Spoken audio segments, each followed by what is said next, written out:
endoscopía o una colonoscopía. No ese es el punto, ¿verdad? Ustedes es saber cómo manejar a ese paciente de inicio y lo más probable en un 98% de los casos es que no necesiten a ningún gastro en ese momento puntual, ¿verdad? Ustedes, pero esa es la idea de la clase, ¿verdad? Que tengamos bien claras algunas causas, como tener bien claro qué es lo que tenemos que estar pendientes de esos niños que consultan por sangrado de tubo digestivo. Tampoco es la consulta más frecuente del mundo mundial, pero como les digo, dentro del escenario de nuestro hospital, obviamente tenemos estos casos que nos refieren de muchos lados del país, del interior, ¿verdad? Entonces, no es la causa más frecuente que vamos a ver en la emergencia, pero importante que la sepamos. Es horrible, digo, no sé si alguno de ustedes de acá, quitando al doctor Montiel, por supuesto, pero alguno de ustedes residentes es papá, lo peor, ¿verdad? O sea, ver sangre en alguno de nuestros hijos, sea nasal, sea porque vomitó sangre, sea porque evacuó con sangre, sea que salió el pipí con sangre, es de la cosa más traumática que puede existir, ¿verdad? Entonces, sí, la verdad es que el ver sangre y uno ve al papá estresado, definitivamente uno se tiene que poner en los zapatos porque no es algo agradable, ni mucho menos.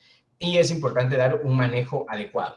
Estos datos epidemiológicos yo siempre digo que son medio aburridos, se los pongo para fines de clase, pero vean, sangrados de tubo digestivo alto, como digamos, la incidencia o la estadística en cuanto a diferentes grupos etarios, en cuanto a admisiones a emergencias. Vean, un gran porcentaje de sangrado de tubo digestivo alto, un menor porcentaje son de sangrado de tubo digestivo bajo, pero de igual manera tenemos que estar bien pendientes dependiendo de la clínica que presenta el paciente. Y vean, esta clase me gusta porque al final se reduce a tratar de contestar estas preguntas puntuales. ¿Pone en riesgo la vida del paciente? El sangrado que te están consultando en ese momento, ¿verdad? Y es usual, ¿verdad? Que ustedes tal vez o alguno está de turno ahorita, o un sábado, un domingo, porque evidentemente un sangrado no va a decir, solo sangro de lunes a viernes. Pues en un sábado y evidentemente el papá consulta una emergencia porque le asusta muchísimo la presencia de sangre. Pero esa tal vez es una de las más importantes o más determinantes que uno tiene que establecer. ¿Pone en riesgo la vida del niño? ¿Verdad? Siguiente pregunta. ¿Será realmente el tubo digestivo? ¿Será que la consulta es para gastro? ¿Será que la consulta es para otorrino? ¿Será que la consulta es para Alejandra o para el doctor Moisés López? O sea, viene del tubo del tracto respiratorio. Otra pregunta importante que uno tiene que tratar de responder. Si es gastrointestinal, ¿es de arriba o es de abajo? Si sí es del tracto gastrointestinal, ¿por qué sangró ese niño? ¿Verdad? Y finalmente, ¿cómo deben utilizarse los estudios diagnósticos y cómo vamos a manejar a ese paciente? Que uno dice, bueno, estudios diagnósticos para sangrado de tubo digestivo, la verdad, pues si quieren lo hablamos al final, pero realmente no hay tanta variedad, como decíamos en reflujo. Bueno, está la serie, está la pH impedancio, está la endoscopía, que ya dijimos cuál es la funcionalidad de cada una, ¿verdad? Y que por qué vamos a recurrir a alguna de estas herramientas en algún momento puntual. Pero en sangrado de tubo digestivo, en nuestra Guate, o sea, establezcámonos también en nuestro país, tampoco hay tantas opciones, tampoco hay tantos elementos que tengamos que tener en la ecuación, ¿verdad? Vámonos con la primera pregunta. ¿Pone en riesgo el sangrado que te están consultando en ese momento? Bueno, ya tienen al paciente, lo del ABC es para gastro, es para neumo, es para endocrino, es para lo que quieran, ¿verdad? El ABC es fundamental. Al principio viene por sangrado, perfecto. A mí no me está interesando, que le reúno de una vez, llame al doctor Romero. No. Lo primero que tienen que hacer es estabilizar a ese paciente, si lo requiere, porque puede ser que el niño, mire, viene por sangrado y el niño está jugando, el niño no está pálido, el niño no tiene ningún dato de alarma, o sea, chequen cómo está la oxigenación, si realmente es un sangrado importante, que tenga un acceso lo más rápido posible, si es necesario, pues hacer análisis complementario. Lo más seguro es que sí, ¿verdad? Es decir, si llega un niño que refiere sangre, lo mínimo que le podemos hacer es una hematología, porque sí tenemos que establecer digamos, el grado de sangrado que tuvo ese paciente en particular. Vemos si será que el sangrado estará asociado a algún problema sanguíneo, alguna discrasia sanguínea, algún problema de coagulación. ¿Será que está asociado a otro? Muy le sangró, pero es que ya llevaba 5 días con diarrea, por ejemplo. ¿Cómo están los electrolitos, las pruebas renales? Es decir, esos elementos son los que ustedes valoran de manera puntual. Y fíjense ustedes que es curioso, ¿verdad? Porque uno dice, bueno, evalúen al paciente y piensen qué le van a pedir. Y pónganse en ese escenario potencial de la práctica privada, porque nosotros en el hospital, seguro, ¿verdad? Tas, 2, 3 frasquitos y va la famosísima química de APT, la hematología y los tiempos, por ejemplo. Ahora, con la química de APT, digo, en el hospital, pongámoslo así, tenemos la facilidad de pedirla, ¿verdad? Es decir, no estamos viendo, este niño solo hepáticas, renales, nada, química de APT es como la parte más fácil, por decirlo así de alguna manera. Pero vayan pensando, o sea, en su mente también analicen qué van a ver de la química de APT. Es decir, en este momento me interesa ver cómo está el perfil de lípidos, cómo está el colesterol. Digo, de entrada, a menos que tengan una mente a la gran que ya pensaron en algún síndrome rarísimo que lleva hipertrigliceridemia, bueno, los felicito, ¿verdad? Pero en ese momento puntual, piensen qué es lo que les va a servir en ese momento, ¿verdad? Si realmente lo ven un poco hipotenso, con un llenado capilar alterado, si al pasar volumen notan una respuesta adecuada o a pesar del volumen no, ver que si el potasio está bajo, ver si tiene hipernatremia, es decir, todos esos elementos son los que a ustedes les interesa en ese momento puntual, ¿verdad? En ese momento puntual. Y les digo, ¿verdad? Y eso ustedes no me dejarán mentir. Y también va en función de todos los que somos jefes y también, digamos, estamos con ustedes en los diferentes servicios, en la emergencia.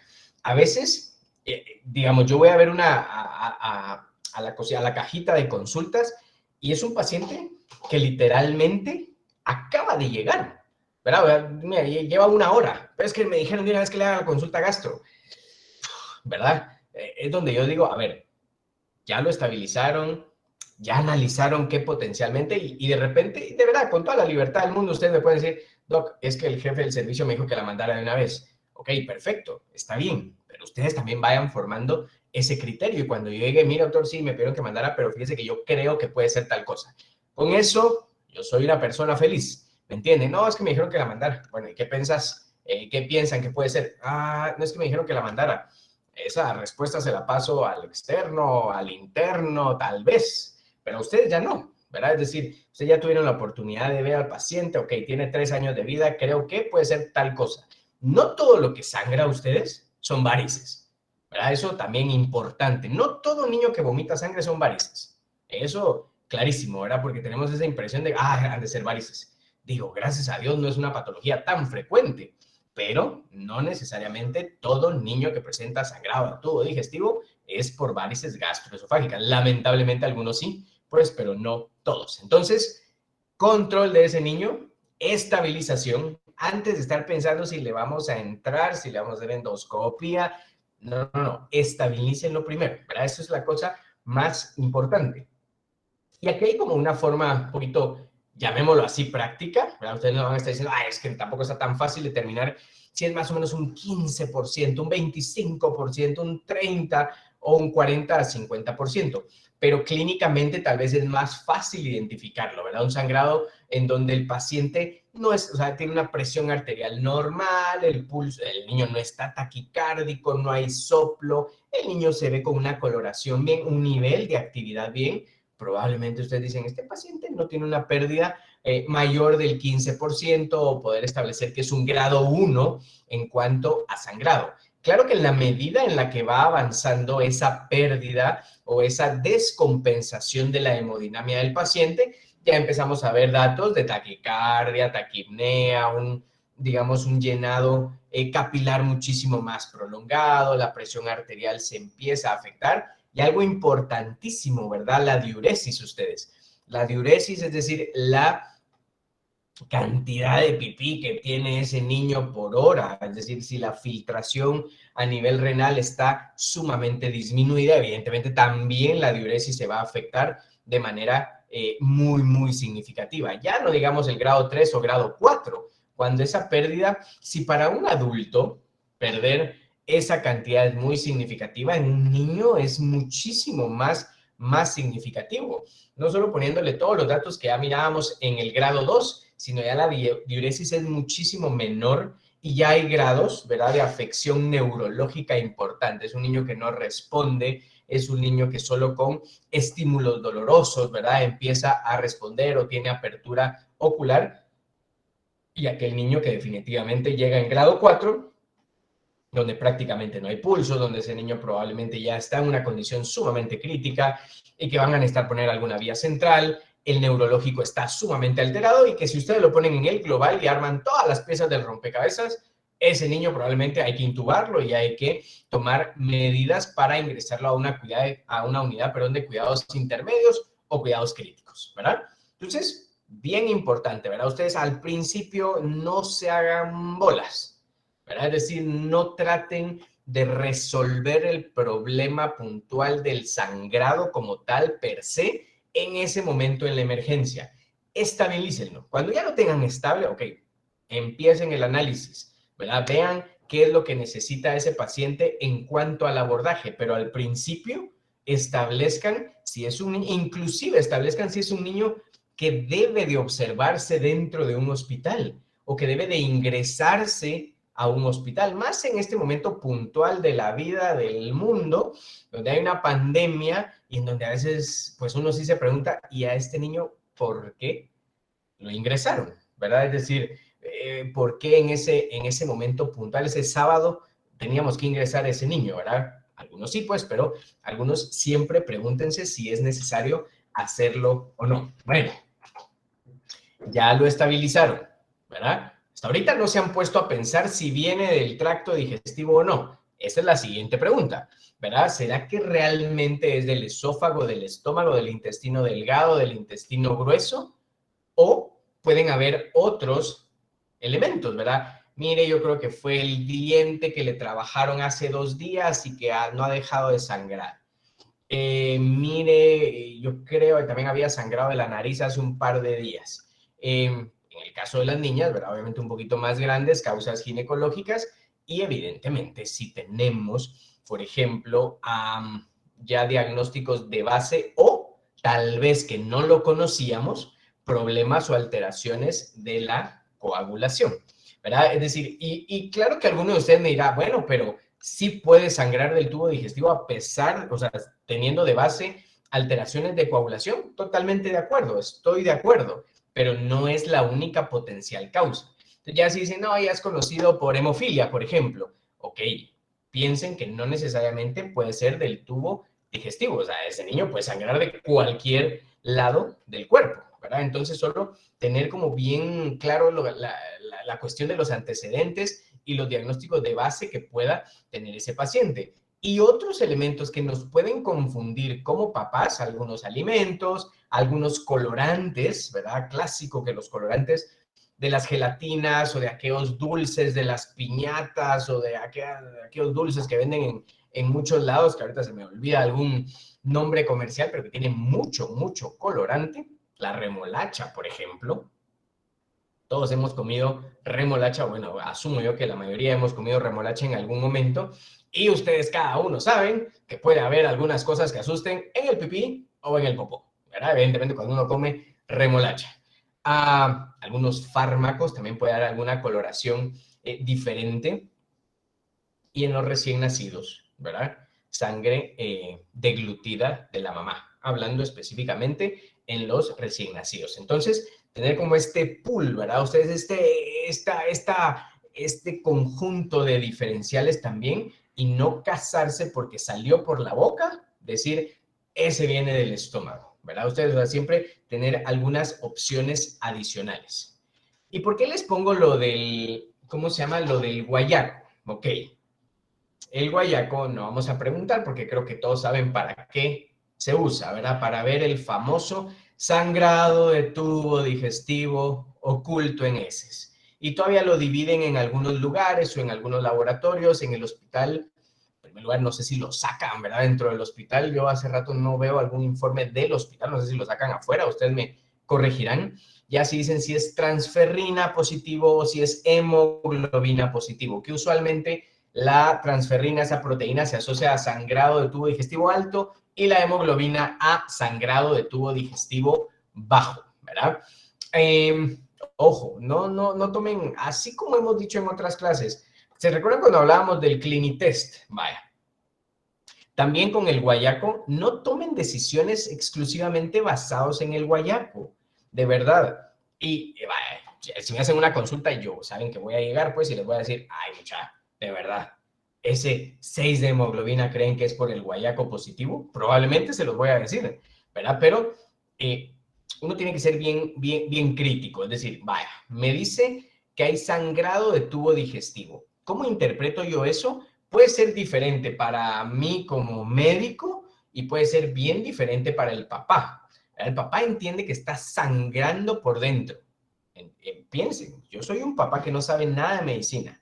Y más si soy un papá que se mete a internet y ve causas de guayaco positivo, se mueren, porque lo primero que les saca Google es cáncer y cosas así, ¿verdad? Entonces, ojo, buen plan EDUC, porque que ustedes tienen que decir con un guayaco es, probablemente hay un área, digamos, de inflamación dentro del tracto digestivo, ¿ok? Y más cuando no hay sangrado macroscópico. Y esa es otra, ¿verdad? Ustedes, y eso pasa en el hospital y pasa en lo privado, ¿verdad? Se los prometo que pasa en lo privado. Mire, fíjese que sangró, o sea, vimos la sangre roja en el pañal y el colega pediatra le pidió guayaco.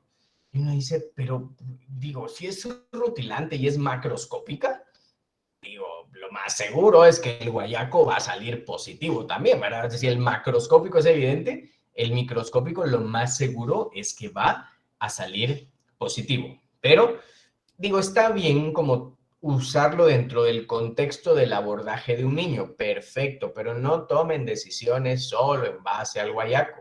Hay esas, digamos, esos elementos que ustedes ven del lado izquierdo que pueden generar falsos positivos. ¿Verdad? Usted dice positivo, mire qué comió ayer, está tomando algún suplemento de hierro, comió tomates, porque todo eso les puede dar falsos positivos.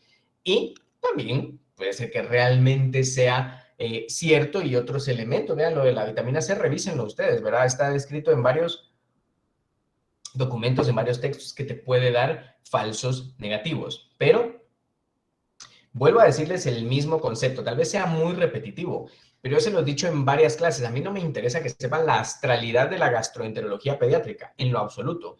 Me interesa que sepan las cosas puntuales que les van a servir en la práctica de los temas de gastro, ¿verdad? O sea, al final, eso es lo más importante. Entonces, saber que un guayaco positivo, ok, en el contexto de este niño ya valoré si pudiese ser un falso positivo, un falso negativo, pero un ejemplo clásico ahora que se escucha muchísimo, que yo veo muchísimo a cada rato es, fíjese que el niñito o el bebé, el lactante, estaba con cólico, ¿verdad? Cólico que sabemos que cualquier niño por inmadurez gastrointestinal puede tener. O sea, un cólico dentro del criterio de algo funcional, ¿verdad? No un niño que pasa irritable 24 horas.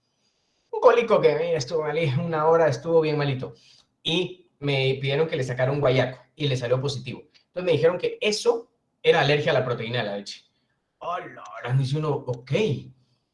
O sea, con ese guayaco tomaste la decisión o de restringirle a la mamá las proteínas de leche o pasarle a una fórmula extensamente hidrolizada, sumamente fea y cara, ¿verdad? Entonces, ojo, tengan cuidado con tomar decisiones exclusivamente por el buen guayaco. Nos puede servir, pero no es el elemento diagnóstico por excelencia, por ejemplo, para un diagnóstico como alergia a la proteína de la leche, ¿verdad? Bien claro en eso. Entonces, cuidado, así como el Clinitest, cuidado, el guayaco, cuidado.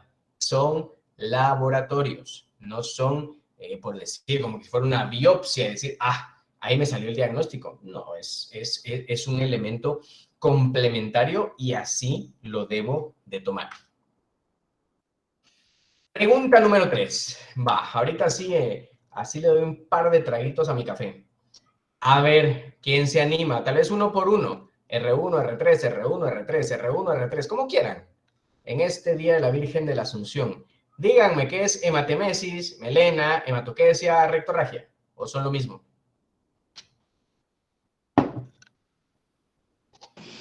Bueno, hematemesis sería el vómito con sangre rutilante. Muy bien, ¿quién habló? Damaris. Hola, Damaris. Muy bien. Hola, Vómito con sangre. Yo creo que es la forma más correcta, sencilla, puntual de decir qué es hematemesis. Buenísimo, Damaris. Gracias. Melena, ¿qué es? O alguien más, pues si quieres tú, Damaris, o alguien más.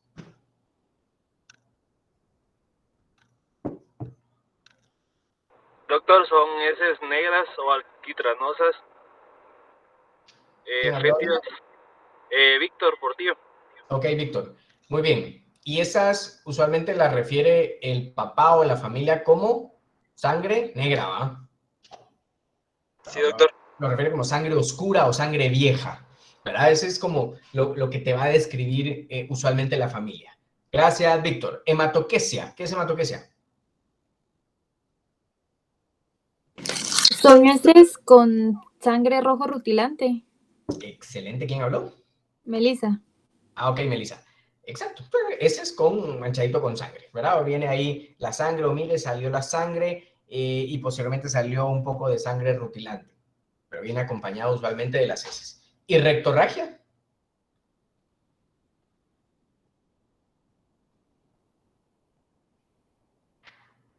Sería como el sangrado no asociado a la defecación. Usualmente, bueno, fíjate que a veces, ¿quién habló, perdón? Luis, Luis, Luis Martín. gracias Luis.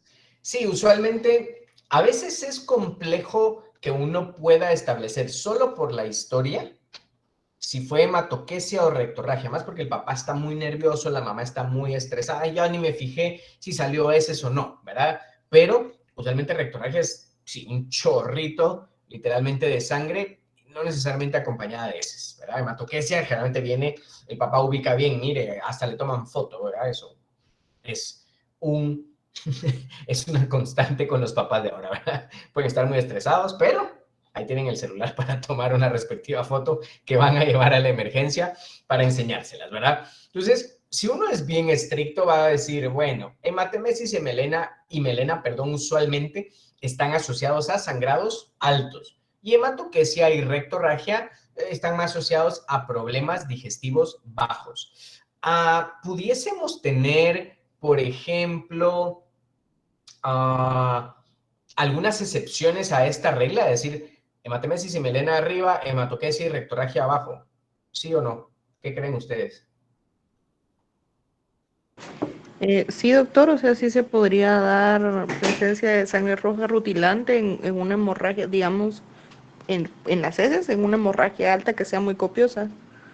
Que sea muy copiosa, esa es una razón, muy bien. Y la otra, muy, digamos, común o frecuente, es porque lo que independientemente te está generando una respuesta inflamatoria o lo que sea que está causando el sangrado, te genera una motilidad o un aumento de la velocidad digamos, de la motilidad gastrointestinal, ¿verdad? Entonces, o sea, no da chance a que esa sangre se procese, se metabolice y que ya tenga esas características melénicas que decían hace un momento, sino pues, pasa tan rápido o el volumen es tan significativo que llega a salir rutilante al momento de la evacuación. Aquí hay como algunos elementos desde el punto de vista clínico que nos pudiesen servir para diferenciar. Ya decíamos, más comúnmente hematemesis y melena cuando son altos y las otras opciones cuando son bajos.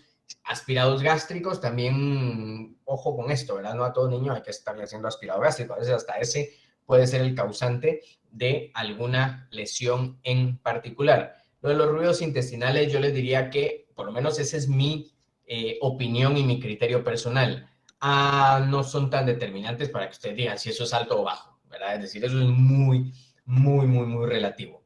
Ahora la cuestión del boom y la relación de boom-creatinina, esto sí está más demostrado, o sea, más científicamente demostrado, que pudiese ser otro criterio que les sirva para tratar de establecer el sitio potencial de sangrado de tubo digestivo. ¿De dónde viene el sangrado? Bueno, ya dijimos, Y cuando rotan conmigo les digo, el sangrado tiene 2 apellidos, ¿verdad? Así como el mío es Romero Trujillo, hay alto, bajo, anemizante y no anemizante, ¿verdad? Lo primero, tratar de establecer si es alto o si es bajo, y en segundo lugar, si ha llegado a tener una pérdida tan significativa que ha disminuido la hemoglobina considerablemente, o si el niño tiene un valor, digamos que probablemente no se ha afectado después del episodio que ha tenido. Y ojo, también hay que tener en cuenta que uno dice, bueno, también hay que determinar cuál es el basal, porque ustedes me dicen, es que vino un niño con sangrado con 7 hemoglobina.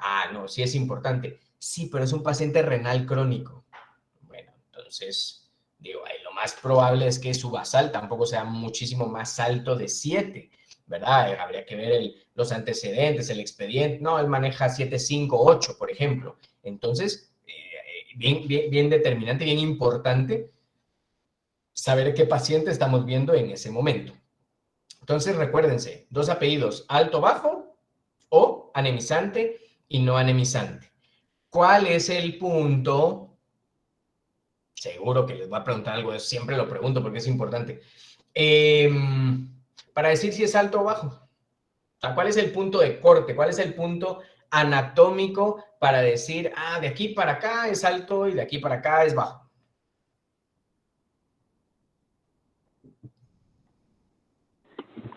El ángulo de Traits, o Muy como bien. se diga.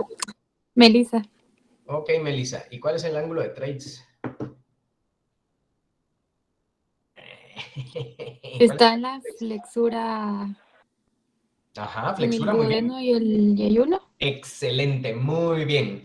Entre la cuarta porción del duodeno y el inicio del yeyuno. O sea, a esa flexura se le llama el ángulo de Treitz. Y ese es el punto anatómico o el punto de corte para decir de ahí para arriba se considera sangrado digestivo alto y para abajo sangrado de tubo digestivo bajo. ¿Ok?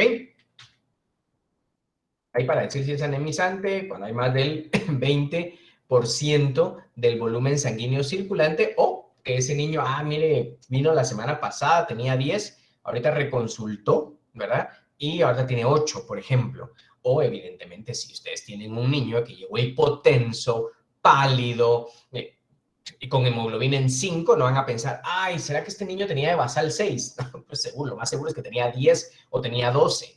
Y ese sí debe de considerarse como anemizante. Y cuando uno dice etiologías, ahí viene la pregunta del millón, ¿verdad? Ustedes, porque los diferenciales sí pueden ir cambiando de acuerdo a la edad del paciente. Es que no es lo mismo, o sea, ustedes me dicen, si me hacen una consulta, es que mire, este recién nacido de 22 días tiene un sangrado anemizante, estamos sospechando varices esofágicas, les diría, digo, si está súper fumado tu impresión o fumada tu impresión clínica. O sea, ¿cómo a los 22 días ya vas a haber desarrollado varices? Ojo, no es imposible. Puede ser que intraútero desarrollaste algo, pero es sumamente raro, pues. Pero hay diferentes cosas que uno tiene que pensar en el periodo neonatal, a los 2 años, a los 5 años, a los 10, a los 15, ¿verdad? Es decir, no podemos pensar las mismas causas. Causas de sangrados anemizantes altos, ¿verdad? Si estamos hablando de pacientes recién nacidos, una malformación arteriovenosa, y yo hace rato que no veo una, ustedes, la verdad, pues, no sé, o tal vez se nos ha pasado aquellos niños que sangran y primero fallecen antes de que tengamos algún diagnóstico, pero llevo rato de no ver una. Úlceras gástricas, más si son aquellos niños que nacieron asfixiados, que estuvieron en paro como 5 minutos, que tuvieron aminas, o sea, aquel daño al tracto gastrointestinal, aquella hipoperfusión y de repente en el interno y le mete la sonda, ¿verdad? Con toda la gana del mundo, o en aquella urgencia, o en aquel sábado donde aparte de ese niño van a nacer otros gemelos y viene otro meconiano. Puede pasar, ¿verdad? Ustedes todos hemos pasado por esa parte. Ustedes ahorita están en la fase de la residencia, pero todos pasamos por ese momento y pueden ser factores de riesgo, elementos que condicionen alguna lesión importante a nivel del estómago. O alteraciones de la coagulación, por supuesto, ¿verdad? Un niño que no coagula, pues evidentemente puede sangrar de cualquier lado. Ahora, no anemizantes en un recién nacido, Vean, y eso se va a repetir a cada rato. Y se los decía en la clase de alergia a las proteínas de la leche. Niño que sangre al mes, a los 2 meses, no piensen en pólipo, no piensen en algo infeccioso, no piensen en disentería, piensen en alergia a las proteínas de la leche. Es que, o inclusive piensen en alguna fisura, pues, antes de algo infeccioso, antes de pensar en antibiótico, en antiparasitario y todas estas cosas. Piensen en sensibilidad alimentaria o, digamos, medicamentos, ¿verdad? Lamentablemente, ya se los dije y se los han dicho muchos colegas, es que hay tanto sobreutilización de medicamentos y no solo antibióticos, de lo que ustedes quieran, acetaminofén. Es que mire, por el cólico, escuchen lo que les voy a decir, y no es raro que pase, es que me dijeron que si le daba cólico, que le diera unas gotitas de diclofenaco.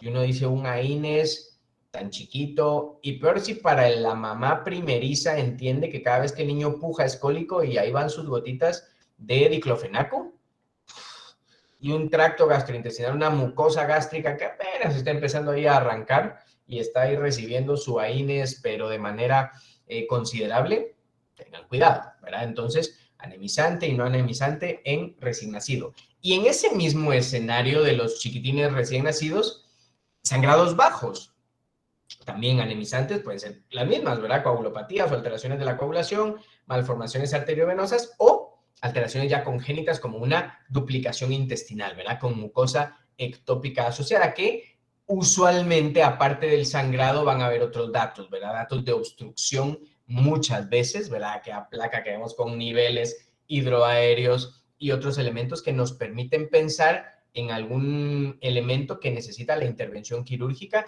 distensión abdominal importante, ¿verdad? Usualmente no se acompañan exclusivamente solo de sangrado. Y datos o elementos no anemizantes, NEC, ¿verdad? Evidentemente es tal vez, creo yo, la más común, volvulus, o algunas lesiones anorrectales que también nos pueden dar sangrados de tipo no anemizante. Área de recién nacidos. Vámonos a los que son un poquito más grandes, ¿verdad? Estos son más comunes. Uno dice, los chiquitines, digo, no tienes tanta variedad. O son malformaciones, o es algo de la coagulación, sensibilidad alimentaria, no hay tanta variedad. Esta edad de 1 mes a 2 años ya nos pone un poquito en problema, ya nos pone a pensar un poco más. Procesos ulcerosos, también malformaciones. ¿Cuál es la úlcera de Curling ustedes? ¿Cuál era Curling-Cushing? A mí siempre se me confundían, pero en mi cabeza encontré una forma de diferenciarlas. Pero, ¿cuál es la diferencia? ¿Cuáles son las dos?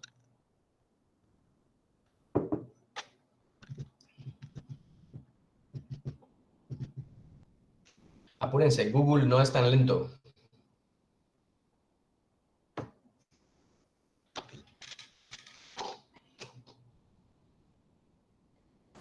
Doctor, si no mal recuerdo, son como cuando son causadas como por estrés o quemaduras. Ajá. Cushing, usualmente son aquellos pacientes de intensivo que llevan no sé cuánto tiempo, que tuvieron traumas craneoencefálicos, un estrés de estos. Usualmente son estas asociadas a las que existen úlceras de Cushing. Y las de Curling son las de los quemaditos. Si me equivoco, me corrigen. Digo, así me recuerdo yo siempre, o trato de, como les digo, en mi cabeza hace clic una palabrita para tratar de diferenciarlas. Y vean, aquí en este grupo etario, dice uno, a la música, pero aquí pusieron alergia a la proteína de la leche en los dos. Les soy sincero, cuando yo hice esta clase, y lo ponía en relación a lo que te dice la literatura, realmente que alergia a la proteína de la leche tenga un sangrado anemizante es sumamente, es rarísimo. Muy, muy raro, solo que sea un estímulo o que sea probablemente una alergia IgE mediada, como veíamos en la clase de alergia, aquellas que da el choque o una reacción muchísimo, muchísimo más significativa. Pero quedémonos con que es más común que sea no anemizante, ¿verdad? Es decir, una alergia, una enfermedad por reflujo, volvemos a decir, una inflamación significativa asociada a medicamentos. Y si pensamos en el bajo, y aquí ya empieza a cambiar la cosa. La imagen que ven arriba a la derecha, que es los que ya rotaron conmigo, más de alguno habrán visto porque es lo que más quitamos, creo yo. Estoy casi seguro que es lo más común que quitamos ahí en el hospital. Un pólipo, doctor. Exactamente, es un pólipo rectal, ¿verdad? Ustedes, entonces, causas de sangrado bajo, y eso también ténganlo en cuenta a la hora de los fines de semana, las emergencias y todo, ¿verdad? Mira, doc, viene un niño con sangrado, no es anemizante, tiene 11 y 12, el niño está como si nada, bla, bla, bla. Dice la mamá que le pasa como 1 o 2 veces al mes. Ok, seguro que, espero yo, que su criterio sea ese niño no necesita ser ingresado. Mándenlo a la consulta externa, ¿verdad? Lo más probable es que va a ser un pólipo. En esta edad, en este grupo etario, yo creo que hay algunas cosas bien puntuales. Ustedes dicen, ¿sangra por abajo? Primera pregunta, ¿es estreñido? Sí, no. Pero si es estreñido, es una causa. ¿No es estreñido? Ok. Lo infeccioso, lo parasitario, por ejemplo, que nos encanta aquí en Guate. Mire, y lo peor es que los papás para todo. Mire, tenía muchos gases, yo dije eran parásitos y le dimos. Mire, estaba empachado, entonces le dimos antiparasitario. Para todo pensamos que son parásitos. Epidemiológicamente hablando, no podemos descartar los parásitos como causa de elementos patológicos gastrointestinales. Es un sangrado, uno dice, ¿será que un parásito ha colonizado de tal manera Giardia o algún otro, de tal manera que haya inflamado y que me genere sangrado? La respuesta es sí. Lo raro es que te dijeran, mire, lleva 6 meses de estar sangrando y que yo crea que es puramente infeccioso.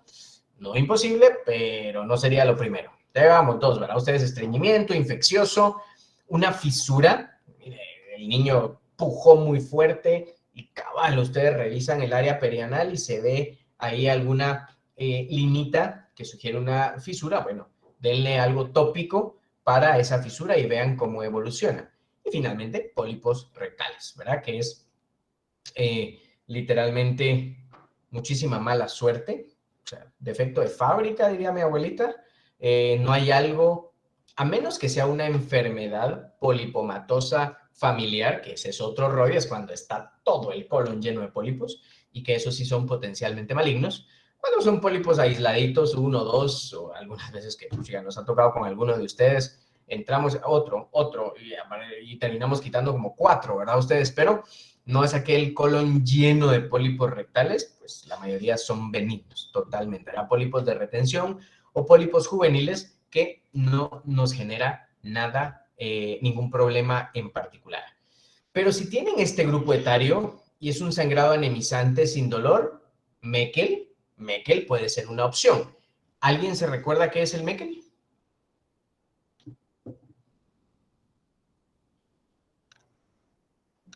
Es una malformación congénita Ajá. que se encuentra a nivel del ilion terminal. Ajá. No necesariamente, pero sí. Ajá. ¿Y cómo se forma? O sea, el divertículo de Meckel es 2 puntos. O sea, se lo vas a explicar al papá. ¿Qué pasó? O sea, ¿por qué se le formó el divertículo de Meckel?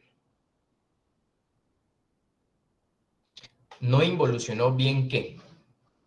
El conducto El del conducto onfalomesentérico. exactamente, ¿verdad? El que unía literalmente el cordón umbilical con la región del intestino. Esa parte debe involucionar completamente. Algunas veces no lo hace y queda esa bolsita ahí.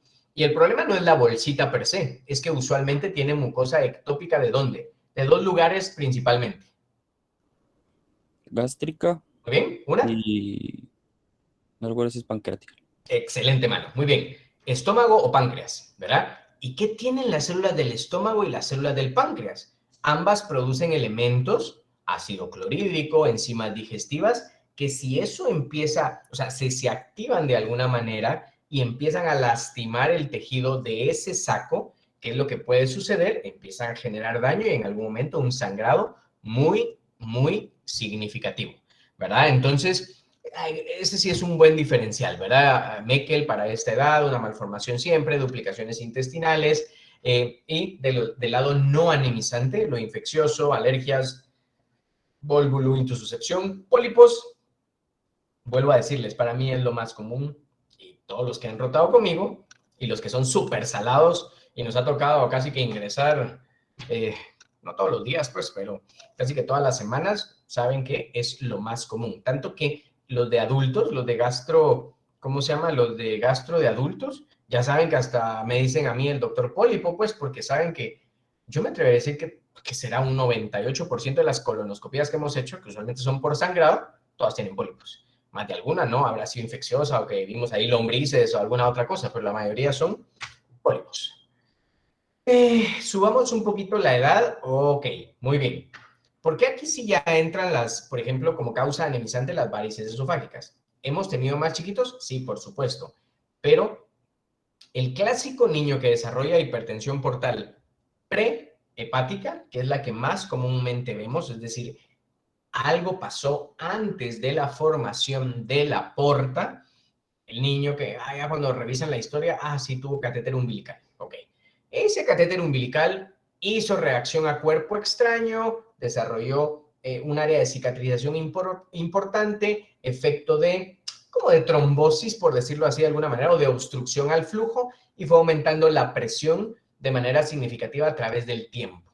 Entonces, es el clásico niño que es un niño normal, no tenía absolutamente nada, y de repente a los 4 años, ¡puf!, un día vomita sangre, ¿verdad? Y viene con hemoglobina en 8, por ejemplo, ¿verdad? Ahí es más probable pensar, ¿cómo se llama?, en varices esofágicas. Lesiones como hemangiomas, síndrome de Mallory-Weiss, la verdad es bien raro ver, ¿verdad?, que han vomitado con tal, ¿cómo se llama?, con tal fuerza que la unión esofagogástrica se haya rasgado de tal manera, pero puede suceder. Y no anemizantes, todas las que ven por ahí. Ahí uno dice gastritis. La palabra gastritis para los papás es muy estresante también, ¿verdad?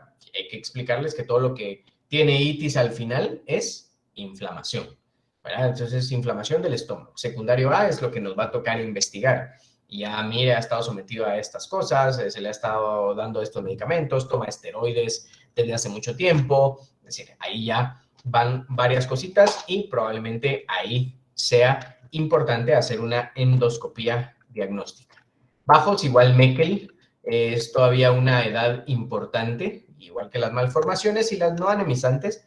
Pólipos siguen siendo lo más común, yo lo pondría en primer lugar en todos esos elementos. Lo infeccioso, Crohn, ya todas las enfermedades autoinmunes, como la colitis ulcerativa o la enfermedad de Crohn, pues gracias a Dios no somos una población con alta incidencia de este tipo de padecimientos, ¿verdad? Alguien que tenga ascendencia europea, por ejemplo, tiene un poquito más de riesgo de pensar en este tipo de patologías, o más cuando te dicen, mire, el papá del niño o la mamá de la niña, por ejemplo, tiene antecedente de una enfermedad, perdón, de este tipo.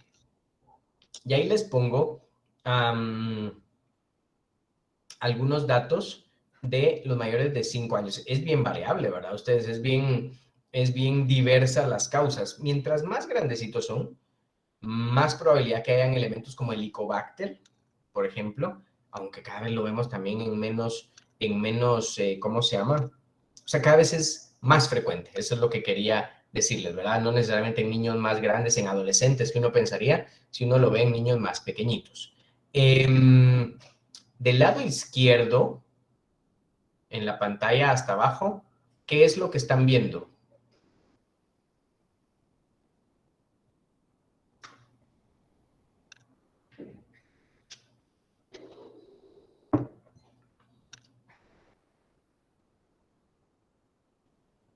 Un hoyo negro.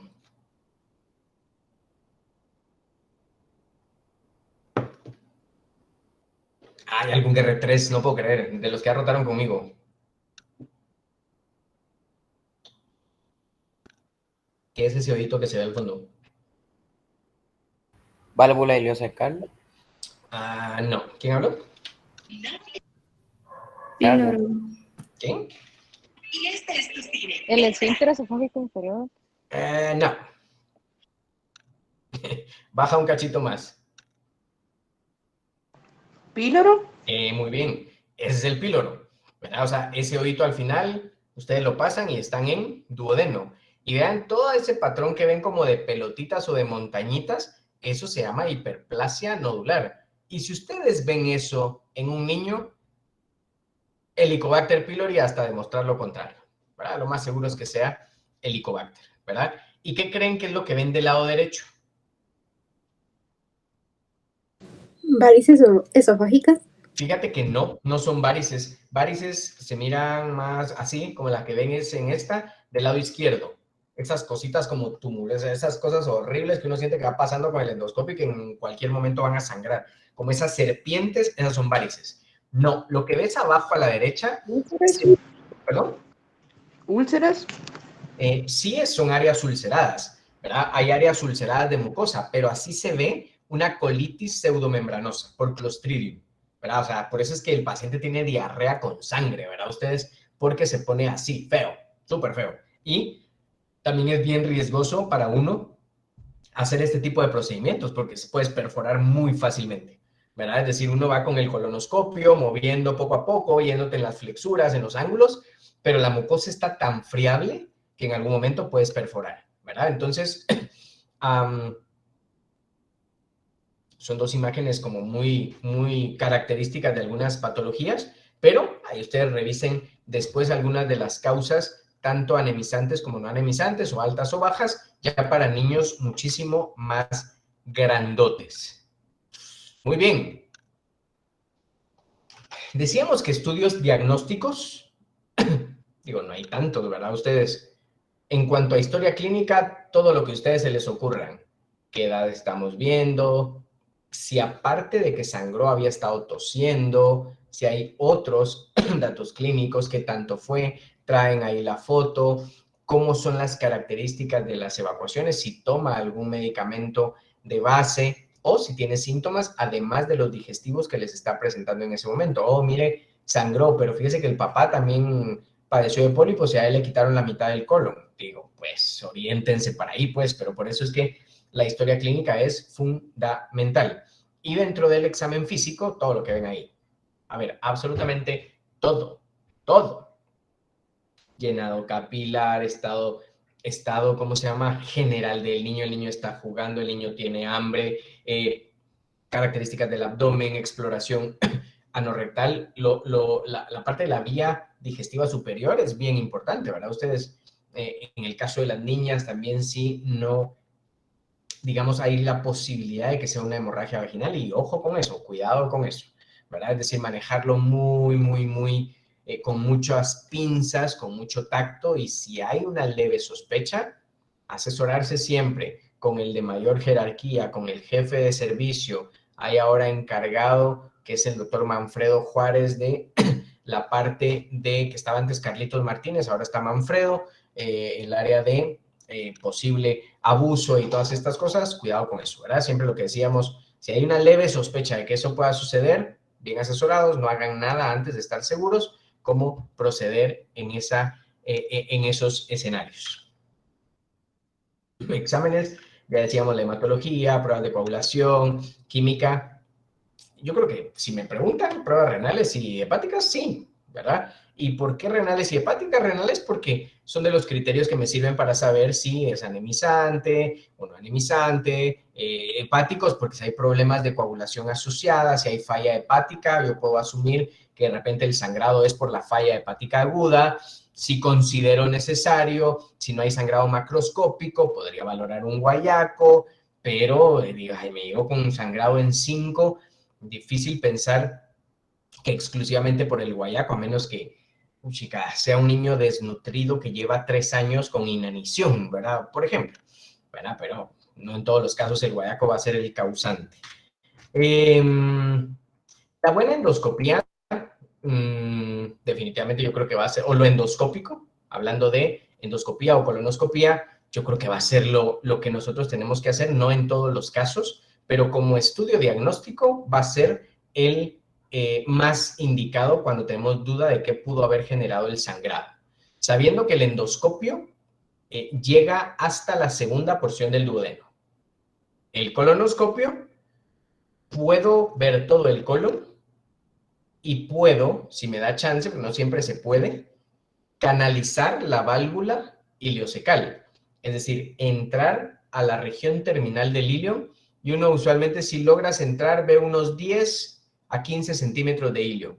Pero eso significa que entre la segunda del duodeno y los últimos 15 centímetros de ilio endoscópicamente hablando, de la manera convencional, no podemos llegar. Está este aparato que es el enteroscopio, que como les digo, utiliza una especie de sobretubo, o sea, tiene el endoscopio y tiene un elemento que va haciendo que vas como doblando o flexionando las asas intestinales y va avanzando el endoscopio para poder ver áreas más abajo de la segunda porción del duodeno. ¿Hay en el hospital? Sí, pero es una cosa muy grandota. Yo creo que hemos hecho, y les digo hemos, porque yo he ayudado a algún colega de adultos a hacerlo, porque a mí no me entrenaron ya para hacer enteroscopías. Entonces, con los de adultos, que obviamente ellos sí lo hacen más seguido, habremos hecho 2, sí, ahorita que me recuerde 2, en, ¿cómo se llama?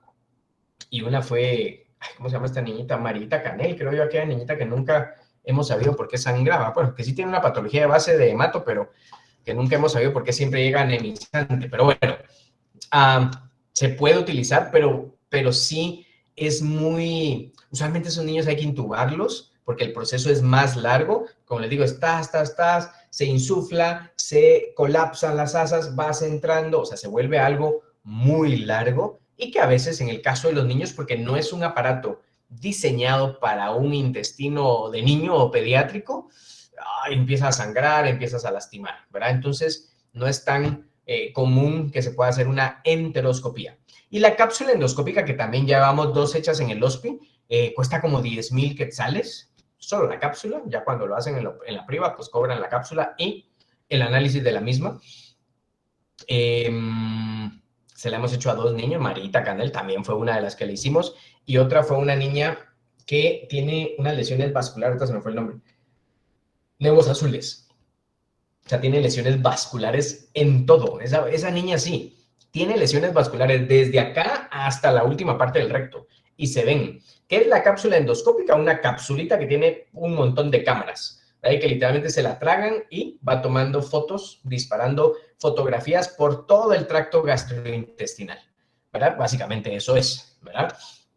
Se puede utilizar en algunos casos, pero sí, les diría yo, niños como de 6, 7 años, niños que van a lograr tragarse la cápsula. Es una cápsula grande, ¿verdad? No es una cápsula también chiquitita, ¿verdad? Así necesitamos que traguen. Y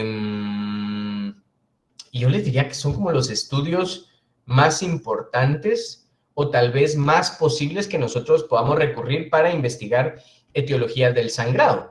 Todos los que ven abajo, los de radio, digamos, de medicina nuclear, llevamos rato de no tener insumos para poderlos hacer.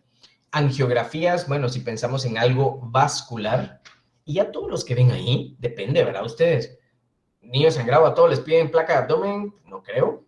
A todos les van a pedir tomografía, no, resonancia, mira, pienso que tiene una masa o le vieron en el ultra algo. Enema, pues enema, depende, ¿verdad? Es que sangró, le vamos a pedir un enema de vario, pero pensando en qué, ¿verdad? O le van a pedir una serie gastroduodenal, ok, pero ¿qué vas a ver de sangrado con el medio de contraste? O sea, digo, hay que pensar bien en el escenario o algunos sangrados que son incontrolables, ¿verdad? O que definitivamente no logramos determinar la causa, algunas veces hay que explorarlos. Esto, revísenlo después ustedes, ¿verdad? No lo vamos a ver acá, es como un medio, una forma de cómo ir viendo cuál es el paso a seguir en el escenario del sangrado, ¿verdad? Es decir, si necesita manejo intrahospitalario, si necesita manejo ambulatorio, si el paciente está estable, si está inestable, tengo que correr con la endoscopía, se puede programar la endoscopía, lo estabilizo primero, le mando a hacer una angio, es decir, poco a poco, dependiendo de cada caso, ustedes van viendo cuál es el siguiente paso a seguir. ¿Por qué les pongo esta otra vez? Que era como la segunda diapositiva. Siempre traten de preguntarse responderse esas preguntas. No corran con la consulta de inicio. Primero estabilícenlo, hagan su análisis. ¿Es del tubo digestivo? ¿Es de arriba o de abajo? Y potencialmente cuáles son sus diagnósticos diferenciales. Yo dije que era cortita, pero chica, ¿cómo hablo de verdad? Preguntas.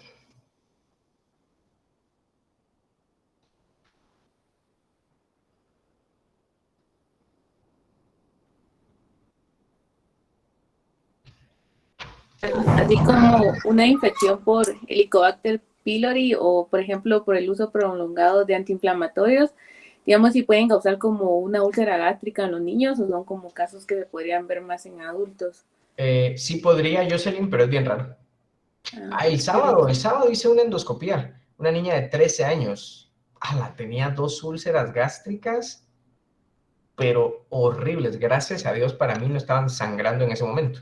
Porque ahí hay que infiltrarlas y ponerles adrenalina o poner un clip hemostático si es necesario. Pero fíjense que era una niña que decía, pues, sí tengo mi dolor en la boca del estómago, sí me da náusea, tengo mis crisis, pero no es aquella niña que ustedes habían visto así doblada en la clínica, pero terrible, las úlceras horribles, estoy casi seguro que va a salir el Helicobacter, pero respondiendo a tu pregunta, sí es posible que por medicamentos puedas tener una úlcera, pero gracias a Dios en los niños no es tan común. Es más común en adultos. Gracias, doctor. De nada. Hola, doctor, soy Tefi. Hola, Tefi. Buenas tardes. Una preguntita. Digamos, en el caso de los chiquititos que ya tienen antecedente de la presencia de pólipos y que llegan sangrando, ¿qué criterios deberíamos de tomar en cuenta si dejarlos o no, poder esperar o qué hacer con ellos? Si tu pregunta es si tienen antecedentes familiares de que familia con pólipos o si ya le quitaste un pólipo y vuelve a sangrar. No, que el paciente ya tuvo hasta procedimiento por pólipo y vuelve a sangrar. Dependiendo, Tefi, porque si ponle el estudio fue reciente, si yo le hice la colonos hace una semana y esa semana siguiente llega y mire la foto y ves el baño con un chorro de sangre, ese sí hay que ingresarlo, Tefi. Te voy a decir por qué. Porque está descrito que a veces haces la resección del pólipo y aunque en ese momento puntual tú ves que se formó el coágulo o que no hay sitio de sangrado, sí está descrito en la literatura y se lo tienes que decir al paciente. Y si han visto en la COEX, yo siempre les digo a los papás hasta lo más raro que puede pasar.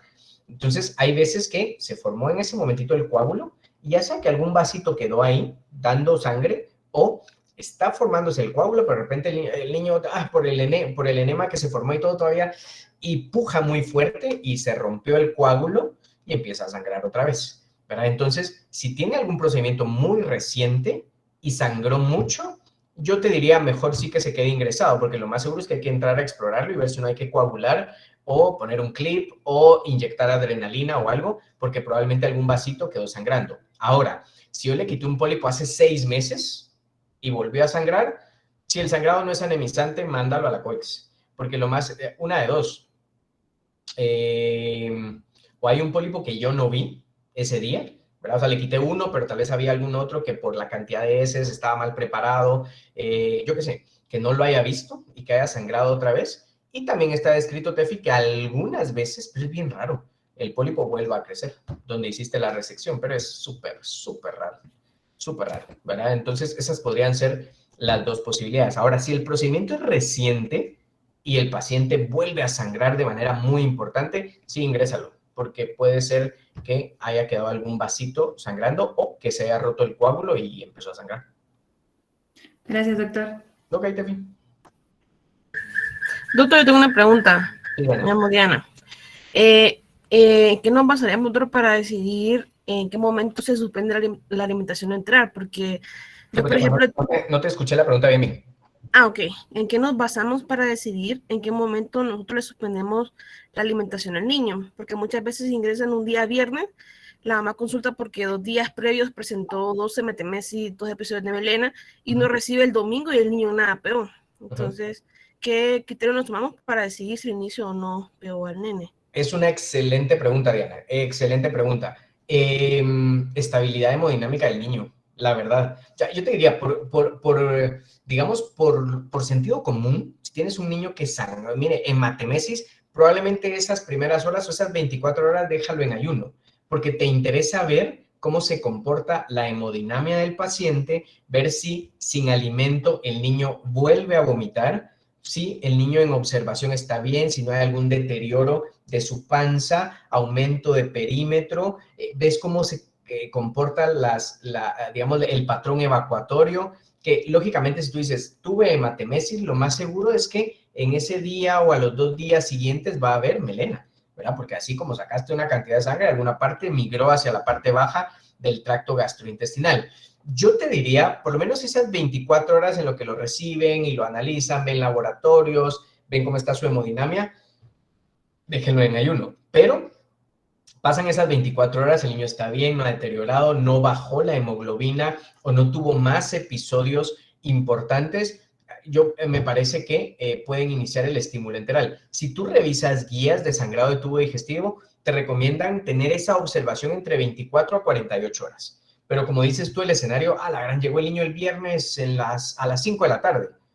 Digo, yo creo que ya el sábado en la tarde-noche puedes tomar la decisión para decir, ¿saben qué? Mañana, domingo temprano, ya plan de inicio de estímulo enteral, que probablemente le vaya muy bien, pero también te sirve, mire, comió una vez y ¡pah!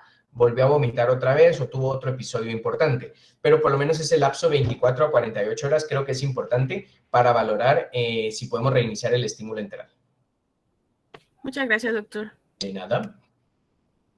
Doctor, buenas noches. Le saluda Víctor Portillo con una pregunta. Decime. Doctor, en un paciente que tiene antecedente de...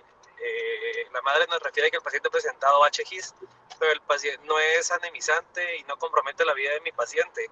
Sí está indicado iniciar per se un inhibidor de bomba. Sí lo puedes utilizar, ¿verdad? Y obviamente recordate, Víctor, que vas a ver de qué edad estás hablando, ¿verdad? Porque, ¿cómo se llama? Si uno dice, bueno, sí puedo utilizar un HGIS, bueno, si es un niño de 10 años, ok, fue un episodio único, está estable, y aparte tengo una historia de que el niño ya tenía dolorcito en la boca del estómago, empezó a ir al cole, y, bueno, miles de cosas más. Sí, digo, puedes empezar como un inhibidor de bomba, como un protector gástrico basal, pero sí referirlo, digamos, para que lo valoremos o hablas con el residente o la residente que esté rotando conmigo para poder verlo lo más rápido posible, porque de premisa, y eso es en lo público y en lo privado. Si tenés un niño, por ejemplo, no estamos hablando de un lactante, ¿verdad? Un lactante es muy difícil que se haga, pero usualmente sí, tenés un niño con un sangrado de tubo digestivo alto, usualmente hay que hacer una endoscopía, ¿verdad? O sea, hay que hacerlo, aunque, digamos, haya sido un sangrado, digamos, leve, no anemizante, pero sí te interesa ver por qué llegó a sangrar ese niño. ¿Será que ya tiene una gastropatía de base importante? ¿Será que fue un Mallory Weiss?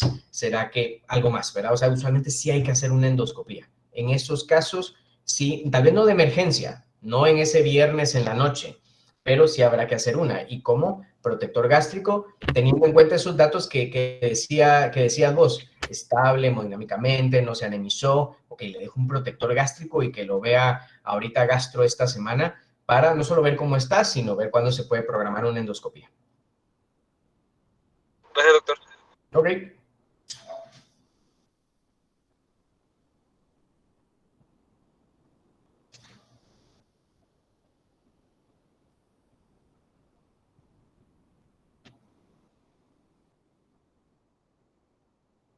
Perfecto, ustedes. Nos queda una más la otra semana. Buenas noches. Que estén muy bien. Gracias, doctor.